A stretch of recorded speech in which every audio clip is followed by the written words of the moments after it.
Santa Claus is a 1959 film directed by René Cardona. This is a Mexican film. It's available in both Spanish and English. I watched the English version, and I have to say it's not as bad as I expected. It has 2.7 out of 10 on IMDb across 5.2 thousand reviews and ratings.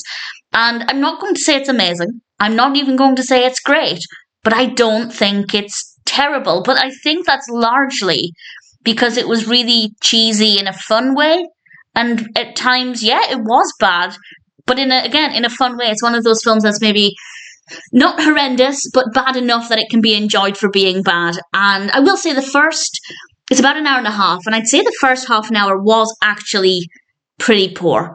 I didn't care for it. I wasn't engaged with it. I was thinking, yeah, I understand the low rating. But once the main narrative kicked in, and I'll talk about that in a moment, I kind of thought, yeah, it's not too bad. Yes, the narrative is the weakest part of it, but there are other elements that I thought were pretty good.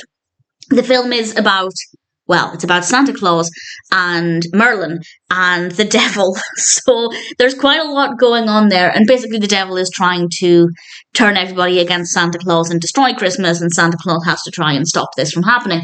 And it's definitely a fun concept. I don't think it's well executed tremendously, but as I said, once the narrative got going, it was a little bit better. I was keen to see what would happen. But the reason I enjoyed it, I enjoyed it for two reasons. One, because it's a product of its time, and it's just interesting to see how things were presented in the 50s. We obviously have a very classic Santa Claus appearance, which actually I really like. I really like the design of Santa's outfit, and we also have a pretty fun devil design.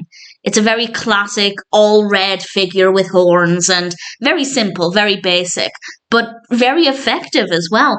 And I kind of like that cheap look. It doesn't look... If this was released today, people would be rolling their eyes because it would look cheap and poorly made. But as a product of its time, that's kind of fun. And I think it works really well watching it now. Does that mean it would have been enjoyable at the time? I don't know. I genuinely don't know. But watching it now for the first time, the bits that are really cheap and corny, I kind of liked. I love the appearance of Santa Claus. I really like the appearance of the devil. The narrative is an interesting concept. Maybe not the most engaging, but after about half an hour, it definitely picked up a little bit. The set designs as well, I really liked. I thought the set designs looked great. Again, they often look quite cheap, but in a way that's rather charming. So I actually thought it was not too bad. I can't work out if it would have been a better experience at the time, or if it would have been a worse experience. Because part of the reason I enjoyed it is because it's really old and really cheesy and rough around the edges. But maybe that wouldn't have been the case at the time. I don't know. Watching it now, though, I'm not going to say it was a great experience, but I will say it was an interesting experience. And visually, Santa looked great. Satan looked great, or the devil. And the set designs were really fun, and the performances are really good. So, honestly, it's not as bad as I thought it was going to be.